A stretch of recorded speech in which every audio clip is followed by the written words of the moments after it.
Sheikh, I want to know, is it shirk to believe in the aqidah of Wahdatul Wujud?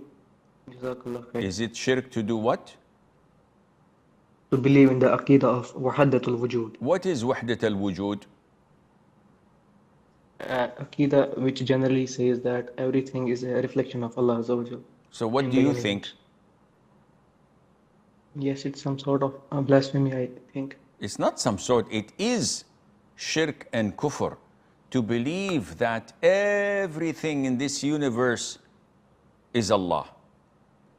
And this is believed by the super duper Sufis who have no relationship to Islam. And they are so into this mist and philosophy that they went out of the fold of Islam by folds. Even the Jews and the Christians say to them, whoa, dude, this is too much. This is extreme. So these